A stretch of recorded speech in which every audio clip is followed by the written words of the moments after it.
마태복음 3장 16절 17절입니다.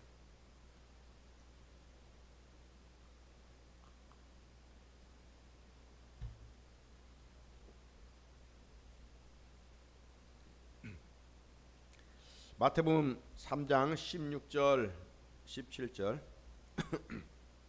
두 절만 읽겠습니다. 시작. 예수께서 세례를 받으시고 곧 물에서 올라오실새 하늘이 열리고 하나님의 성령이 비둘기같이 내려 자기 위에 임하심을 보시더니 하늘로부터 소리가 있어 말씀하시되 이는 내 사랑하는 아들이요 내 기뻐하는 자라 하시니라. 아멘. 코로나 이 팬데믹으로 실상 모이기가 힘든 이런 때입니다. 그렇게 역설적으로 거룩한 공교회 모임은 더욱 절실하다라고 할 수가 있습니다. 무더운 여름을 보내고 우리는 가을을 맞게 됐습니다. 절기로 벌써 이제 한 달이 지났지만 지난 8월 7일이 입추였습니다. 어제도 말씀드렸지만 우리나라가 자랑하는 아름다운 계절 가을을 맞아 특별히 한 주간 새벽을 깨우며 말씀 듣고 기도하기를 원합니다. 이번 주제는 예수님 사역의 놀라운 비밀입니다. 같이 한번 선포할까요? 예수님 사역의 놀라운 비밀. 예수님 사역의 놀라운 비밀. 우리 모두 한 주간 말씀을 통해 예수님 사역의 능력의 비밀이 무엇이 있는지 살펴보면서 은혜를 받고 남은 생에 멋진 그리스도인으로 주님 안에서 승리했으면 좋겠습니다. 우리가 기계적으로 새벽을 깨우지 말고 사모하면서 새벽을 깨워 성전에 오를 때마다 하나님의 세미한 음성을 듣는 귀한 시간이 되시기를 축복합니다. 오늘은 첫 번째 시간으로 예수님 사역의 비밀, 성령의 능력입니다. 성령의 능력. 예수님은 사역을 무엇으로 하셨느냐? 성령으로 하셨다는 것이죠. 오늘 마지막 때 우리가 무엇으로 채워야 되는가? 성령으로 채워야 된다.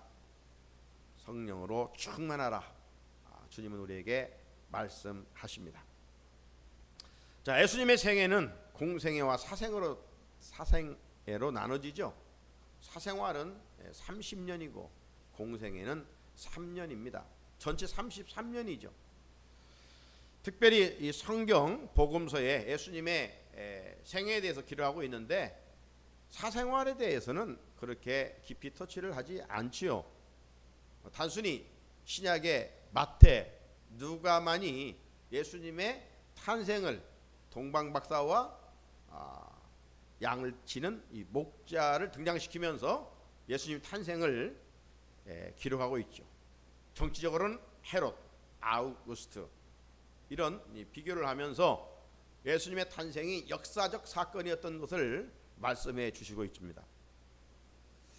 또 하나 지적하자면 사생활에 있어서 예수님께서 누가는 12살 때 예수님께서 부모님과 함께 손을 잡고 예루살렘에 유월절 절기로 지키러 갔던 그 이야기 이외에는 거의 없습니다. 만약 예수님께서 사생활 30년을 살아갔을 때 어떤 놀라운 일을 하셨다든가 기적을 행하셨다면 성경에 기록되었을 것입니다. 하지만 그런 기록이 없어요. 그냥 예수님은 30년 동안 요셉이라는 아버지와 마리아라는 어머니 스라에서 또 그리고 이제 아버지는 일찍 돌아가셨던 것 같아요. 그 장남으로서 책임감을 가지고 아버지의 업이었던 목수의 일을 하면서 가정을 책임지는 장남으로 30년을 사셨어요. 그냥 지냈지요. 그런데 30년 사생활을 끝내고 이제 공생애에 들어가면서부터 이런 일반적인 인간이 아닌 하나님의 아들로서의 삶을 사시게 됩니다. 어찌 보면 기적을 행하시는 놀라운 일들, 그 일들을 통해서 하나님을 믿어라. 예수님이 그렇게도 말씀하지 않습니까? 자, 그렇다면 무슨 일이 일어났던 것일까요? 자, 이 말 구체적으로 들어가기 전에 이처럼 우리도 오랫동안 예수를 믿으면서도 어떤 때는 아무 변화가 없이 쭉 지나갑니다. 오래 믿었어도 그 신앙이 밋밋합니다. 오래 믿은 사람인지 그런 사람인지 분간할 수 없을 정도로 짜지도 아니하고 어떤 맛도 없이 밋밋하게 싱겁게 그냥 신앙생활합니다. 안 하는 것도 아닌데 예수님에게서 이 공생의 사생활을 구별해 볼 때 예수님은 30년간 그렇게 지냈어요. 그런데 어느 순간 신앙생활이 툭 튀어나갑니다. 이 하늘을 향해 나가는 로켓가 이 대기권을 벗어나면서 그냥 두 날개를 탁 떼어내면서 막 엄청난 속도로 나가는 것처럼 말입니다.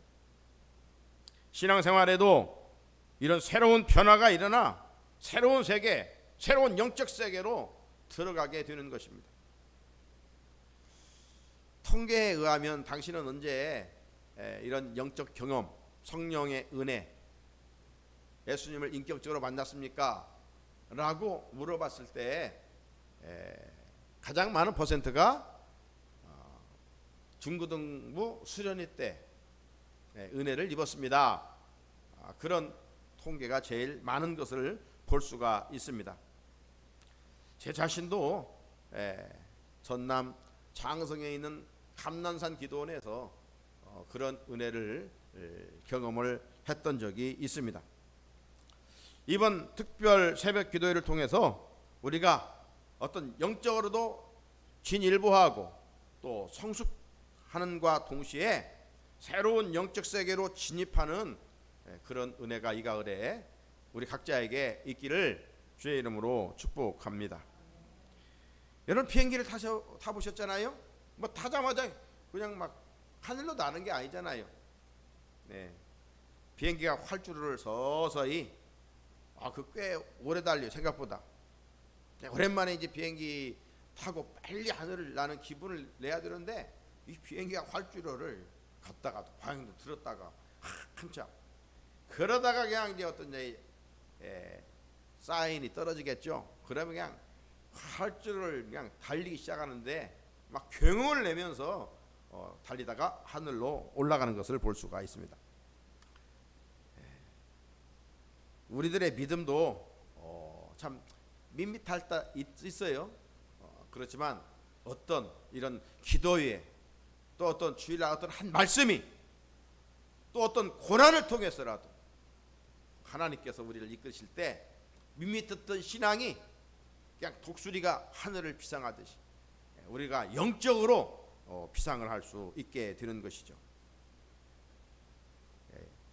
이 로켓가 올라갈 때 또 비행기가 그렇게 막 달릴 때 그때 막 에너지가 제일 많이 소요된다고 하잖아요.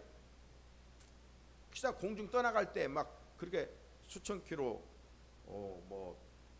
수천 킬로 높이에서 어떤 목적지까지 갈 때 연료는 많이 들지 않는다고 그래요. 언제? 랜딩해서 막 이제 막 저 땅에 대해서 하늘로 올라갈 때 그때 막 이 연료를 엄청나게 다 소비한다고 하지 않습니까? 이런 것처럼 우리도 이 영적 세계로 진입할 때 그 비결이 뭐냐? 오늘 그중 하나가 성령의 능력이다. 성령의 능력이다 이 말이죠. 예수님의 공생애는 요한을 찾아가 세례를 받는 것으로 시작을 합니다. 여기에는 참 어떻게 생각하면 몇 가지 의문이 있어요.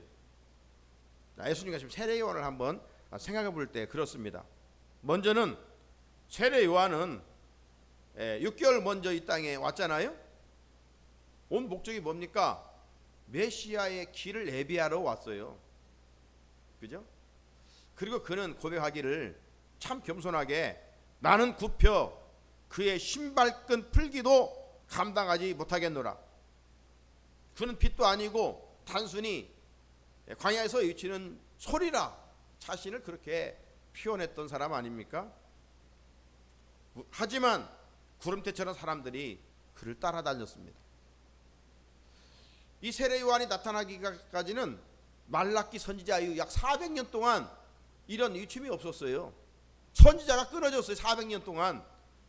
그런데 유대광야에서 세례 요한이 나타나서 그렇게 막 회개하라 이 독사의 자식들아, 선지자적인 사명을 가지고 세례 요한이 외쳤을 때 사람들은 메시아다 이렇게 생각하면서 세례 요한을 따랐어요. 그런데 세례 요한은 그냥 그때 울적해가지고, 왜 이단 사이비 교주들이 나타납니까? 하나님 주신 신의 은사들 뭐 한 권능을 받으면 그걸 선하게 사용하지 못하는데 그걸 사용하면서 사람들이 따르고 이렇게 막 높이 추앙하니까 이 교만의 병에 걸려가지고 자기가 메시아다, 내가 하나님이다, 이런 엉뚱한 짓을 하다가 다 망하는 것이죠. 세례 요한도 어찌 보면 인간적으로 그럴 위험이 있었지만 그렇지 않았어요. 그는 그렇게 막 사람들이 메시아라고 인정하고 따를 때 나는 너희들에게 물로 세례를 주지만 내 뒤에 오시는 분은 불로 세례를 줄 거야, 그렇게 외치지 않았습니까? 그런데 여러분 생각해보세요. 그런 상황인데 예수님께서 요한을 찾아오셔서 세례를 받으심으로 공생애가 시작된다는 점은 좀 매우 의아한 점 아니에요? 또 하나, 예수님은 하나님의 아들이시고 또 메시아이십니다. 인류를 지금 구원하러 오신 분입니다. 그렇다면 그런 분이 어떻게 인간을 찾아가서 그렇게 세례를 받고 공생애를 시작하느냐, 이것도 하나의 좀 의문점이죠. 자, 또 하나 한번 더 생각해 본다면 예수님께서 하나님의 아들로서 아버지의 일을 하시는 분이라면 하나님께 직접 계시를 받고 세례를 받고 아버지의 능력을 잇는 것이 순서상 옳은 것 아니겠어요? 뭐 메시아신 그분이 죄인된 인간에게 가서 꼭 세례를 받고 어떤 절차를 밟고 공생애를 시작할 필요가 없다 이 말이죠. 그런데 일반적인 기대와는 달리 하나님의 아들이요 메시아요 구원자이신 예수님이 당신의 공생애 사역을 시작할 때 인간 세례 요한을 찾아가서 세례를 받고 시작했다는 점입니다. 사랑하는 성도 여러분, 분명한 이유가 있지 않겠어요? 예수님은 요단강에서 세례를 베풀고 있던 요한을 찾아가신 그 이유는 바로 다른 이유가 아니라 세례를 받기 위해서입니다. 세례를 받기 위해서. 여기서 우리는 두 가지 사실을 알 수가 있습니다. 첫째는 예수님의 겸손입니다. 예수님의 겸손. 예수님은 하나님의 나라를 이루기 위하여 자존심, 뭐 경쟁심 이런 것들을 다 내려놓으셨어요. 생각하지 않으셨어요. 우리 또한 예수님을 믿으면서 하나님 앞에 우리가 내려놓을 것이 있다면 이런 뭐 자존심, 반항심, 경쟁심 이런 사심을 버려야 됩니다. 특히 예수님의 인격적 특징들 가운데 가장 놀랍고 우리가 정말 본받아야 할 것이 있다면 겸손입니다. 왜냐하면 우리의 선조 아담이 교만하여 인류의 죄가 들어왔잖아요. 이 첫 단추가 교만이에요. 하나님과 같이 되려고. 그래서 오늘도 이 아담의 피를 이어가는 인간 속에 가장 무서운 병이 뭐냐? 교만병입니다. 좀만 잘 나가면 우쭐대고 뭐가 됐냐. 교회 안에도 안수집사까지는 열심히 섬기다가 장로가 되면 뭐가 계급장 하나 단 것처럼 한국교회가 이런 병폐가 보이지 않게 있어요. 장로가 되어 목사를 잘 협력하라고 세우는데 목사 일에 트집 잡고 목사 목회에 걸림돌이 되는, 그래서 이제 장로교는 장로가 주인이다 이러면서 그렇게 못되게 행동한 이들이 참 적지 않습니다. 그러니까 교회가 편안했다가도 직분자들 때문에 교회가 어지러워진 경우가 많아요. 불행한 일이죠. 직분을 받지 않는 게 낫죠. 교회를 세워가라고 직분 주신 것이지. 목사를 협력하라고 세워주신 것이지. 뭐 경계하고 반항하고 못된 자존심 가지고 교회를 어지럽힌다면 그건 개인에도 불행이지만 그 가문에도 은혜가 임하지를 않지요. 그래서 정말 이 못된 교만은 십자가에 못 박고 겸손해야 되죠. 예수님은 하늘 보좌를 버리시고 세상에 오셔서 체면 따위, 지위 따위는 생각하지 않으시고 그 창조주이신 하나님이 피조물인 세례 요한에게 가서 세례를 받고 있잖아요. 겸손입니다. 이처럼 하나님의 뜻을 이루기 위해 모든 것을 버리고 겸손하게 섬길 때 하나님의 기적들이 나타났어요. 세례는 원래 죄인이 회개한 후에 받는 것인데 죄를 짓지 않는 예수님께서 요한을 찾아오셔서 세례를 받으셨습니다. 이런 세례를 받아야 하는 우리에게 모범을 보이시기 위함이었습니다. 또한 예수님께서 당시 죄인들이 지셨던 십자가를 지었던 것도 자신의 죄 때문이 아니라 인류의 죄를 속죄하시기 위함이었지 않습니까? 이러한 모습 속에서 우리가 주님으로부터 배워야 할 신앙의 인격은 뭐예요? 겸손입니다. 겸손.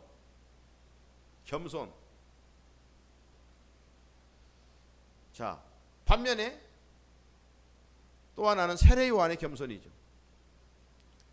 예수님께 찾아오셨을 때 가장 충격받은 사람은 세례 요한이었을 것입니다. 그는 예수님을 위해 존재했고 뒤에 오시는 메시아의 길을 예비했던, 먼저 와서 앞마당을 쓸고 그 귀하신 분이 걸어가실 수 있도록 길을 안내한 사람이 세례 요한입니다. 그분이 가시는 길을 평탄케 하는 임무를 띄었던 사람이 세례 요한입니다. 그런데 그 예수님께서 오히려 자기에게 세례를 받으러 오셨으니 요한은 놀라지 않을 수가 없었을 겁니다. 네? 지금 이치가 바꿔졌잖아요. 주객이 천도됐잖아요. 예수님 무슨 말씀입니까? 제가 예수님에게 세례를 받아야지. 어떻게 제가 예수님에게 세례를 베푸십니까? 네. 그러나 예수님의 태도는 강경했습니다. 극구 사양하는 세례 요한에게 예수님이 이렇게 말씀하시죠. 3장 15절에 이제 허락하라. 우리가 이와 같이 하여 모든 의를 이루는 것이 합당하니라.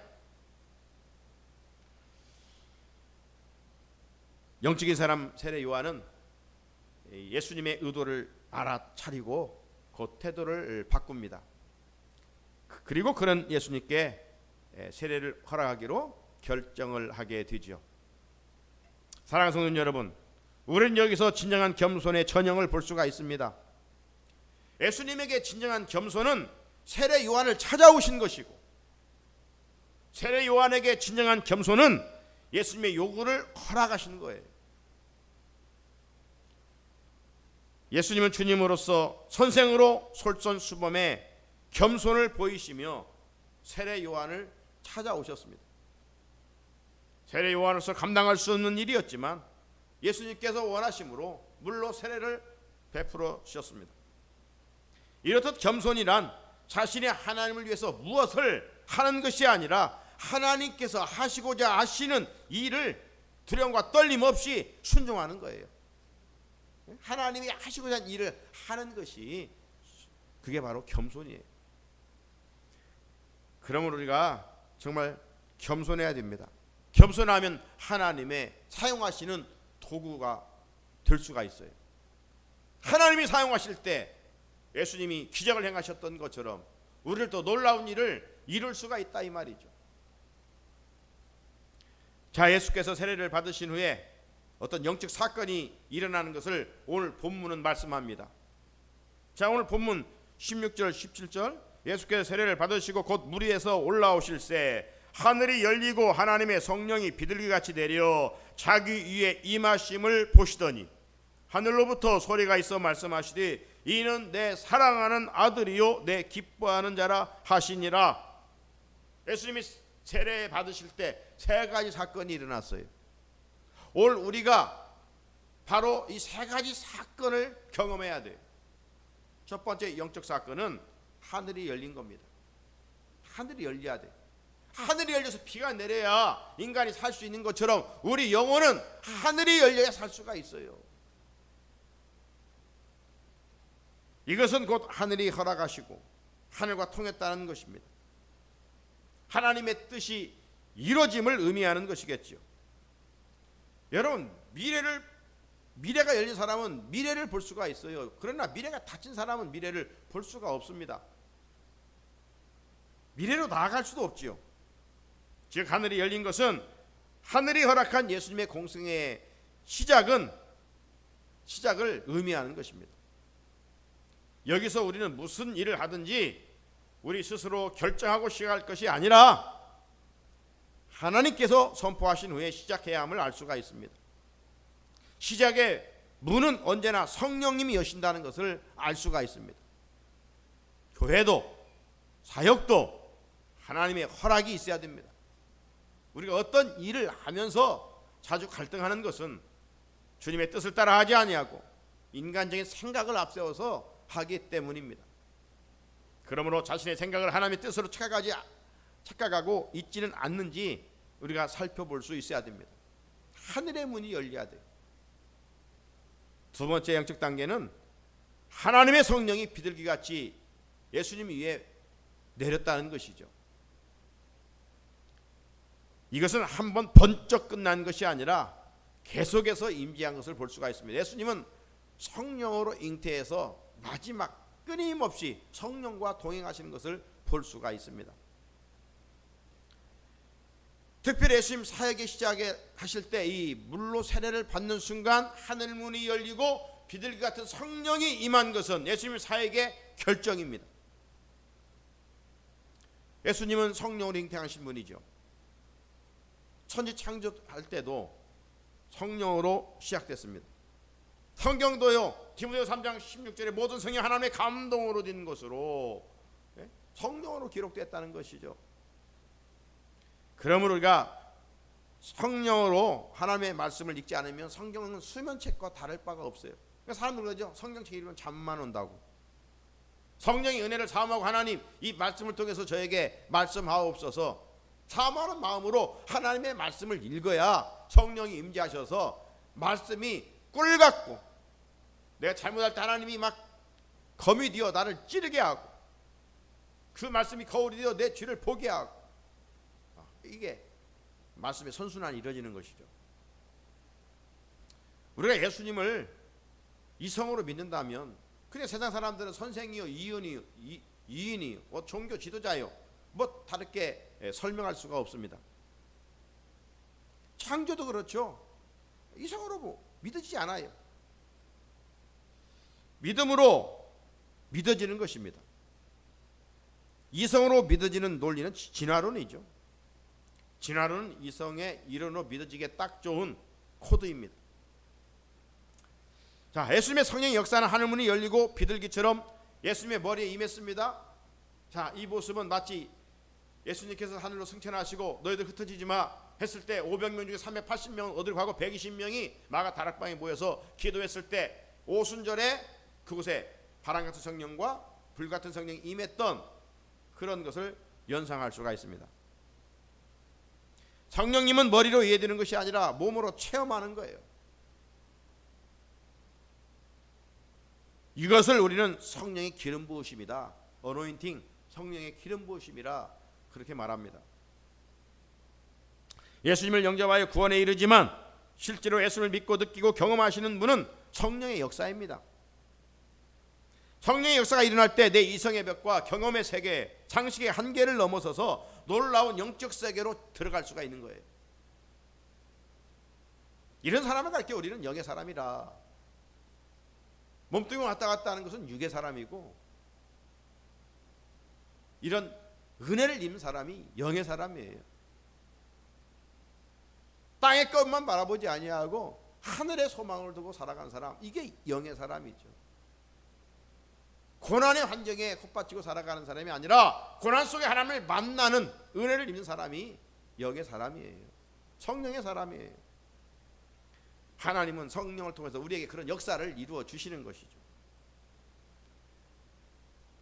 그리스도의 영이 없으면 그런 의미에서 바울은 그리스도의 사람이 아니라고 하잖아요. 그래서 우리는 성령의 사람이 되어야 돼요. 요한복음 6장 63절에 살리는 것은 영이니 육은 무익하니라. 육이 아무리 화려하고 그럴지라도 그것은 아무것도 아니에요. 영이 살아나. 영이 건강해야 돼요. 그러나 이 코로나 이 시대에 육은 그냥 금덩이처럼 귀하게 여기고 영을 소홀히 한다면 그런 쭉정이 믿음이죠. 뿌리 없는 그런 나무에 불과하는 거예요. 뿌리 없는 나무가 살 수가 있겠습니까? 그럴싸히 했었는데 지나고 보니 어제도 말씀드린 것처럼 진가, 믿음의 진가는 환난 날에 나타나는 거예요.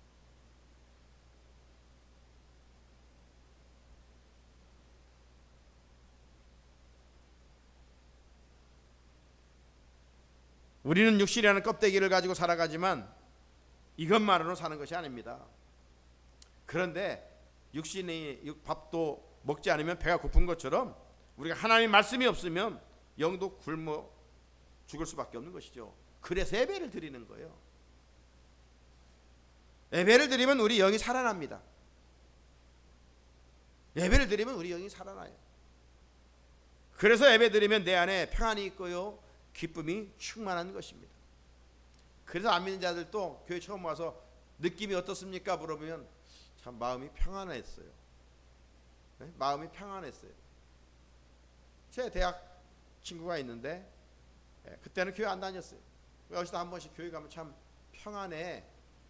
지금은 안수 집사가 돼서 교회를 섬기고 있습니다만은 그런 고백을 들어볼 때가 있었습니다.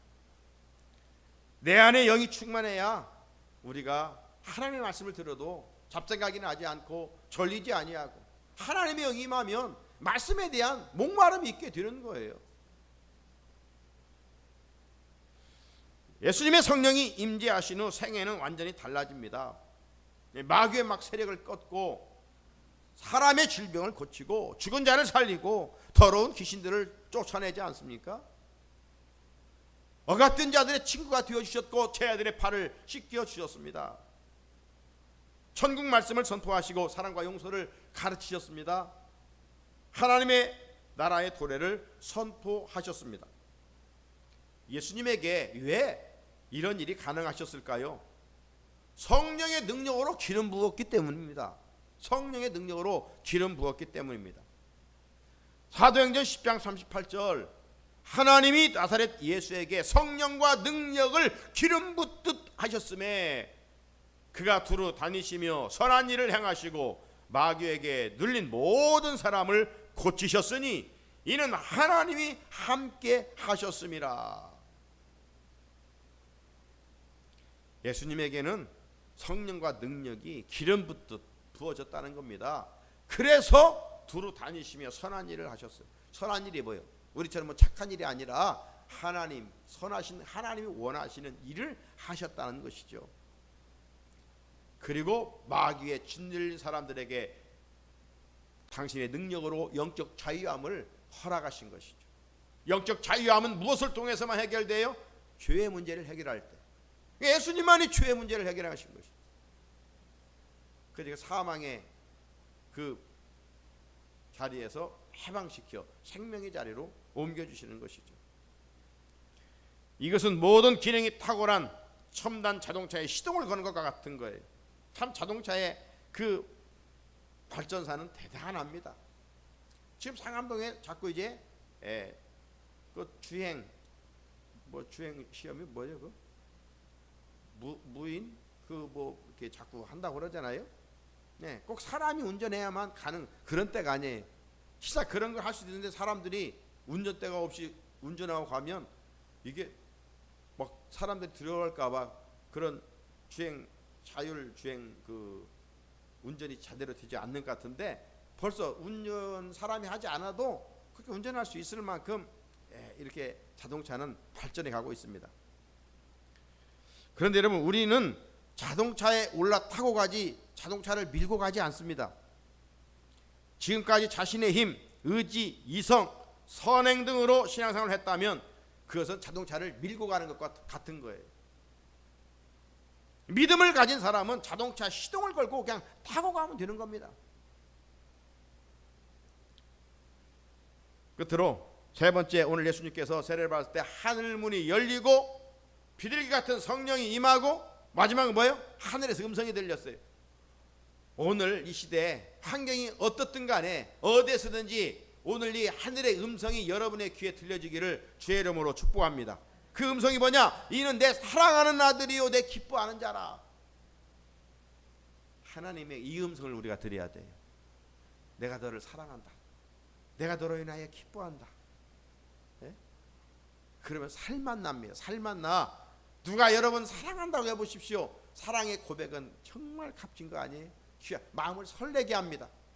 살만 나게 만드는 거예요. 사랑의 고백은. 하나님께서 우리에게 말씀하시는 거예요. 너는 내 사랑하는 아들이다. 넌 내 사랑하는 딸이다. 내가 너로 인하여 기뻐하노라. 우리가 하나님의 음성을 듣고 싶다면 그래 성령 세례를 받아야 돼요. 육에 몸담고 있어서는 이 세면 음성이 들리지 않아요. 성령의 사람만이 이 음성을 들을 수가 있어요. 아무리 우리가 주일날 나도 귀하고 너도 귀하다 하지만 성령의 은혜가 있지 않으면 내 가치도, 내가 지금 삶이 이 모양인데 무슨 가치가 있어. 나도 이 모양인데 뭐 다른 사람이 무슨 가치가 있어. 그잖아요. 성령의 사람만 어떤 환경에 있든지 내 자존심이 아니라 자존감이 있는 거예요. 네? 근데 우리의 자존감이 뭐예요?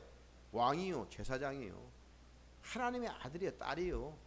잠깐 살다가 이슬처럼 사라지는 존재가 아니라 영원한 생명을 가진 하나님의 아들과 딸이에요. 천국 시민권을 가진 자들이에요. 네? 하늘의 기업을 누릴 자들이에요. 이런 자존감이 우리 안에 있어야 된다 이 말이죠.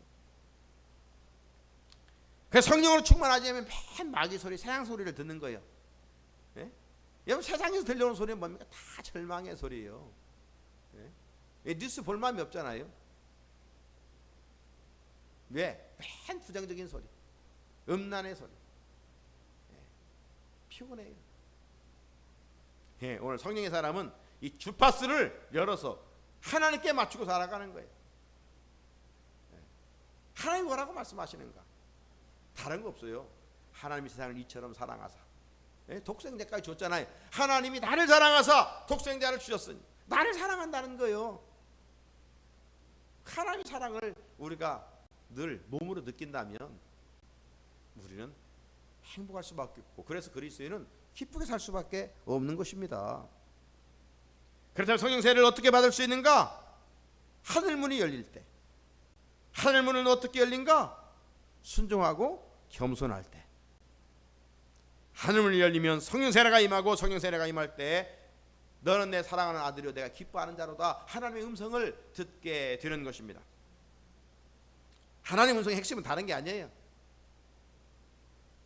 오늘 예수님이 세례 받을 때 들렸던 그 메시지, 너는 내 사랑하는 아들이다. 내가 너를 기뻐한다. 이 음성이 들린다면 그는 정말 하나님의 사람이고 성령의 사람이에요. 괜히 세상 사람은 동으로 가라 그러면 귀인을 만날 것이다, 이런 헛된 소리 들으려고 하지 말고